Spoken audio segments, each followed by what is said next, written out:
kita akan mempertimbangkan untuk mengecek keterlibatan rakyat dalam proses pilkada. Tidak mesti harus pemilihan langsung, mungkin juga katakanlah kalau itu dimungkinkan lewat DPR, minimal ada 4 program yang menjadi prioritas di atas cita Pak Presiden Prabowo, yaitu pangan, kemandirian pangan, kedaulatan pangan. Yang kedua adalah energi. Yang ketiga adalah persoalan hilirisasi. Dan yang keempat adalah makanan bergizi. Bismillahirrahmanirrahim. Assalamualaikum warahmatullahi wabarakatuh. Shalom, Om Swastiastu, Namo Buddhaya, salam kebajikan. Yang saya hormati teman-teman pengurus DPP Partai Golkar yang hadir bersama saya.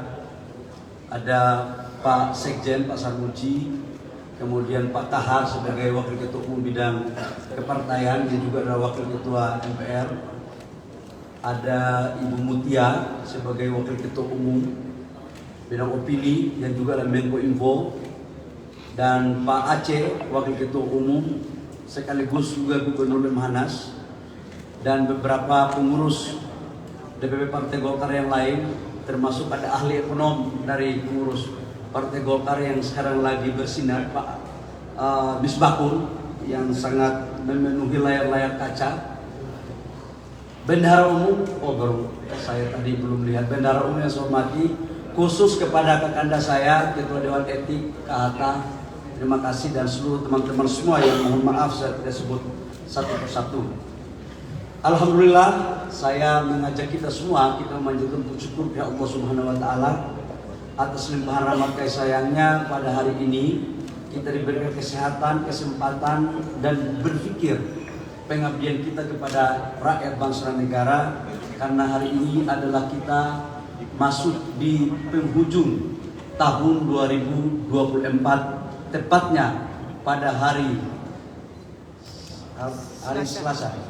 Selasa tanggal 31 Desember.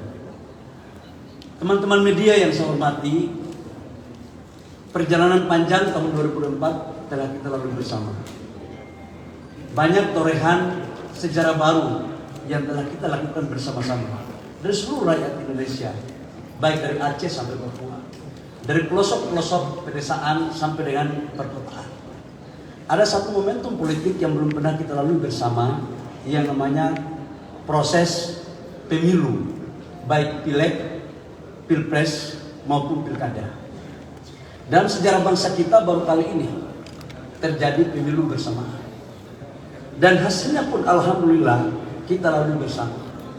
Ini menunjukkan bahwa kedewasaan demokrasi yang dilakukan oleh bangsa kita semakin hari semakin baik. Sekalipun memang banyak catatan yang terjadi.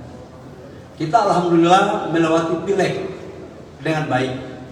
Dan Golkar seperti kita ketahui bersama berada pada posisi kedua dalam pileg dengan jumlah 102 kursi. Kemudian juga punya 14 atau 15 ketua DPR di tingkat provinsi dan 300 lebih kabupaten kota menjadi pimpinan DPR, dan total anggota DPR-nya sebesar 2.900. Pilpres, Golkar bersama-sama dengan partai koalisi yang lain mendorong dan mendukung Pak Prabowo sama Pak Gibran. Alhamdulillah juga menang. Dan terakhir di pemilu kada. Pemilu kada telah kita lalui bersama, sekalipun sebagian belum diputuskan karena ada proses sengketa di Mahkamah Konstitusi. Dan sebagai partai tertua di bangsa ini yang telah berproses banyak melewati fase-fase kehidupan dalam berpartai, itu tetap akan menjunjung tinggi kaidah, norma, aturan, termasuk dalamnya ada proses sengketa di Mahkamah Konstitusi. Setelah 2024 kita dipertontonkan lagi tentang sebuah transisi politik peralihan kepemimpinan dari Pak Jokowi kepada Pak Prabowo, yang selama ini sejak pasca reformasi selalu peralihan kepemimpinan dalam berbagai diskursus oleh teman-teman baik di akademisi maupun di lembaga-lembaga lain dianggap smooth tapi tidak sempurna. Namun ada satu catatan yang telah kita lalui bersama, bahwa transisi politik dari Pak Presiden Jokowi ke Pak Presiden Prabowo itu sangat smooth dan yang terbaik dalam proses peralihan kepemimpinan bagi bangsa dan negara. Sejak mungkin mohon maaf Indonesia merdeka. Peralihan bagaimana presiden pertama kepada presiden kedua ke presiden ketiga sampai dengan sekarang. Ini menandakan bahwa Indonesia semakin hari semakin matang dalam proses peralihan kepemimpinan. Di bawah pemerintahan Presiden Pak Prabowo dan Mas Gibran, Golkar diminta bersama-sama sebagai konsekuensi daripada partai pengusung untuk mendukung total pemerintahan Pak Prabowo sama Pak Gibran. Dalam catatan kami ada kurang lebih sekitar 8 anggota kabinet kader Partai Golkar, 1 gubernur Lemhanas, dan 3 wakil menteri. Ini sebagai bentuk partisipasi aktif Golkar dalam memberikan kontribusi terbaiknya. Di samping itu memang kita mempunyai 102 anggota parlemen dan mengisi semua pimpinan komisi dan badan-badan yang ada di parlemen, di DPR. Sudah barang tentu sebagai partai yang sudah lama dan partai yang berkomitmen untuk mendukung pembangunan sebagai bagian daripada implementasi doktrin karya kekaryaan, Golkar selalu pada garda terdepan untuk menyukseskan program pemerintah. Minimal ada 4 program yang menjadi prioritas di atas cita Pak Presiden Prabowo, yaitu pangan, kemandirian pangan, kedaulatan pangan. Yang kedua adalah energi. Yang ketiga adalah persoalan hilirisasi, dan yang keempat adalah makanan bergizi. Dalam kaitannya dengan hal tersebut, kami dari Partai Golkar berpandangan bahwa tidak ada cara lain untuk membuat maruah negara agar disegani di dunia dan di negara-negara tetangga. Kedaulatan pangan adalah sesuatu yang harus kita wujudkan. Ini sejalan dengan perintah dan gagasan Presiden Pak Prabowo. Karena itu kami menginstruksikan dan telah merumuskan serta memutuskan agar kebijakan pangan baik di tingkat pusat maupun di tingkat daerah ini harus bisa kita lakukan. Aspek energi, Golkar selalu mempunyai pengalaman panjang. Ketika di masa pemerintahan Orde Baru, kita pernah memasuki swasembada pangan dan swasembada energi. Dan kaitannya dengan swasembada energi, kami telah diperintahkan oleh Bapak Presiden kepada Partai Golkar dan sekaligus sebagai saya sebagai Menteri SDM untuk segera merumuskan langkah-langkah komprehensif terukur dan bisa dieksekusi dalam rangka mendorong kedaulatan energi. Dan insya Allah lifting kita akan semakin hari semakin baik. Dan saya juga menyampaikan bahwa di tahun 2024 akhir ini kami telah memutuskan untuk peralihan dari B35 menjadi MB40 agar mengurangi impor kita. Ini bagian daripada proses untuk menuju kepada kedaulatan energi. Menyangkut dengan hilirisasi, kami juga telah diinstruksikan oleh Pak Presiden dan Golkar telah mendapatkan barisan untuk membuat peta jalan hilirisasi 26 komoditas dengan investasi 618 miliar US dollar. Dan tidak hanya pada konteks itu, tapi kami sejalan dengan apa yang diarahkan oleh Bapak Presiden, Partai Golkar merumuskan berbagai regulasi agar hilirisasi tidak boleh dimanfaatkan hanya pengusaha-pengusaha besar, tapi juga harus dimanfaatkan oleh pengusaha-pengusaha daerah sebagai bagian afirmatif untuk menjadikan anak-anak daerah menjadi tuan di negerinya sendiri. Dalam konteks makanan bergizi, kami juga Partai Golkar akan melakukan secara sungguh-sungguh, karena ini bagian daripada amanah Undang-Undang Dasar 45 dan amanah daripada tujuan kita dalam berbangsa dan bernegara, yang salah satu di antaranya adalah mencerdaskan kehidupan bangsa. Teman-teman media yang saya hormati, ini adalah fase 2024. Dan oleh karena 2024 adalah fase yang paling banyak tentang persoalan politik, namun kita juga syukuri bahwa pertumbuhan ekonomi kita di 2024 cukuplah luar biasa karena masih diangkat di atas 5%. Dalam konteks ini saya lihat kader-kader Partai Golkar baik di kabinet maupun di parlemen, baik kepala daerah maupun anggota DPRD kabupaten kota mempunyai kontribusi yang sangat signifikan. Ada Ketua Komisi 11 yang selalu piawai dalam memainkan narasi-narasi untuk meyakinkan kepada foreign FDI kita bahwa stabilitas regulasi yang ada di negara kita semakin hari semakin baik. Teman-teman semua yang saya hormati, berkaitan dengan menuju Indonesia 2045, kita mau tidak mau harus memikirkan tentang bagaimana membuat fondasi terhadap pencapaian bonus demografi. Bonus demografi akan puncaknya di 2035. Artinya 10 tahun lagi ini akan terjadi. Ini adalah bagian yang akan dilakukan oleh Partai Golkar untuk ke depan. Kemudian proyeksi di tahun 2025. Minimal ada dua hal yang saya mau sampaikan terkait dengan 2025. Yang pertama adalah terkait dengan ekonomi. Yang dicanangkan oleh pemerintah pertumbuhan ekonomi kita 5,3%. Dan lifting minyak kita di atas 600 barel. Kemudian yang kedua adalah penciptaan lapangan pekerjaan.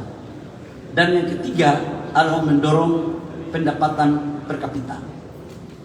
Kaitannya dengan hal tersebut, kami berpandangan bahwa tidak ada cara lain untuk Indonesia menjadi negara GDP terbesar masuk dalam 10 dunia adalah salah satu di antaranya harus kita dorong penciptaan pertumbuhan ekonomi yang berkualitas. Di dalamnya adalah hilirisasi dan industrialisasi.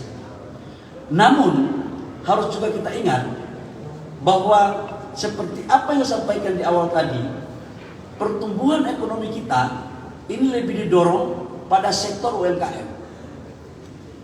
Data yang kita catat bersama bahwa kontribusi pertumbuhan ekonomi nasional kita, GDP dari UMKM itu 60% lebih. Dan penciptaan lapangan pekerjaan dari UMKM sebesar 120 juta dari total jumlah lapangan pekerjaan 130 juta. Jumlah unit usaha dari UMKM 99,3% dari total jumlah perusahaan yang jumlahnya kurang lebih sekitar 63 sampai dengan 64 juta. Dan yang menjadi miris bagi kita adalah kredit perbankan, total kredit lending sekitar 7.000 triliun, UMKM belum sampai 18-19%. Karena itu Golkar ke depan akan meminta bersama-sama dengan pemerintah untuk mendorong penambahan kredit usaha rakyat di angka di atas 500 triliun sebagai bagian afirmatif untuk mendorong pertumbuhan ekonomi yang merata. Ini yang harus dilakukan. Jadi Golkar tidak hanya berpikir tentang bagaimana mendorong regulasi terhadap hilirisasi atau pengusaha-pengusaha besar, tapi juga kita mendorong agar perusahaan-perusahaan yang medium, small menjadi bagian yang menjadi focusing bagi negara kita. Sebab Golkar tagline-nya dari dulu adalah suara Golkar, suara rakyat. Namun pada kesempatan kali ini saya mengumumkan untuk tagline Golkar ke depan akan menjadi suara rakyat, suara Golkar. Jadi Golkar akan memperjuangkan apa yang menjadi aspirasi rakyat. Dan sudah barang tentu harus ada kolaborasi antara gagasan besar Partai Golkar dan gagasan dan keinginan daripada rakyat. Karena Golkar lahir atas dasar kesadaran kolektif para pemimpin-pemimpin bangsa untuk merespon dinamika politik dan kebutuhan rakyat dalam rangka mewujudkan apa yang menjadi cita-cita proklamasi yang dilakukan oleh founding father kita. Teman-teman media, di sisi yang lain menyangkut dengan kedaulatan pangan, saya ingin menyampaikan bahwa food estate yang telah dibangun di Merauke di beberapa tempat adalah menjadi bagian terpenting yang juga Golkar bersama-sama pemerintah untuk bagaimana bisa menyukseskan, termasuk dalamnya adalah pembangunan padi dan tebu sebagai bagian daripada proses hilirisasi. Dan ini yang menjadi fokus. Kebetulan kami salah satu yang ditugaskan, Partai Golkar salah satu yang ditugaskan oleh Bapak Presiden untuk mendorong dan mengeksekusi bersama-sama dengan pemerintah dan anggota kabinet yang lain. Teman-teman media, sudah barang tentu di 2025 ini adalah tahun pertama pemerintahan Bapak Presiden Prabowo dan Wakil Presiden Pak Gibran Rakabuming Raka. Dalam berbagai survei internasional, harapan global dunia mengatakan bahwa optimisme terhadap pemerintahan Pak Prabowo itu cukup tinggi, di atas 90%, tertinggi di dunia. Setelah itu 88% Kolombia. Artinya kepemimpinan ini harus betul-betul kita jaga dan kita dukung secara total. Partai Golkar selalu berada pada garda terdepan untuk bersama-sama pemerintah untuk mendorong dan menyukseskan di tahun 2025. Dalam kaitannya dengan persoalan politik, dalam beberapa hari kemarin di HUT Partai Golkar, harus kita akui dalam sebuah perenungan panjang, dalam sebuah diskusi panjang yang dilakukan oleh teman-teman DPP Partai Golkar dengan seluruh stakeholder, bahwa ada catatan-catatan demokrasi yang harus kita lakukan. Tidak untuk kita menyalahkan siapa-siapa, tapi kita harus jujur dari lubuk hati yang paling dalam dengan berpikir jernih tentang bagaimana tujuan kita berbangsa dan bernegara. Pertanyaan yang menggelitik yang akan kami Partai Golkar ke depan yang terus akan melakukan diskusi adalah, apakah sudah benar, sudah tepat pola demokrasi yang seperti ini yang akan kita pertahankan. Bagi Partai Golkar sebagai partai tertua sudah sangat dewasa dan mempunyai pengalaman penting. Sudah melewati fase-fase baik di atas, di tengah, di bawah. Dan insya Allah akan kembali ke papan tengah atau ke papan atas. Nanti kita lihat ke depan. Tetapi yang saya ingin menyampaikan kepada teman-teman, bahwa demokrasi bukanlah hanya tujuan utama dalam kita membangun negara kita. Demokrasi sebagai instrumen untuk tujuan kita dalam berbangsa dan bernegara. Karena itu, ke depan Partai Golkar akan mengkaji sistem demokrasi seperti apa yang akan kita bangun, baik pileg maupun pilkada. Pilpres memang sudah diputuskan di dalam undang-undang 1245 bahwa harus dipilih langsung oleh rakyat. Namun kalau pileg maupun pilkada rasanya masih dimungkinkan untuk kita mencari formulasi-formulasi yang tepat dengan tetap menghargai kaidah-kaidah hak-hak demokrasi rakyat. Saya pikir ini yang sangat penting. Karena itu salah satu di antara sistem yang akan Golkar tawarkan tidak menutup kemungkinan kalau memang itu baik untuk rakyat, kita akan mempertimbangkan untuk mengecek keterlibatan rakyat dalam proses pilkada. Tidak mesti harus pemilihan langsung. Mungkin juga katakanlah kalau itu dimungkinkan lewat DPR, tetapi dengan satu formulasi yang tepat dan harus disempurnakan. Jadi saya pikir ini silakan didiskusikan. Golkar tidak merasa kecil hati dengan berbagai macam dinamika pemikiran-pemikiran dari tempat lain. Makanya sebentar kita akan mengundang berbagai narasumber untuk membicarakan hal ini. Di aspek yang lain, teman-teman, Golkar sangat menghargai perbedaan politik dari partai-partai politik. Karena sesungguhnya Golkar berpandangan bahwa perbedaan itu merupakan anugerah dan perbedaan itu aset bangsa yang harus dipelihara.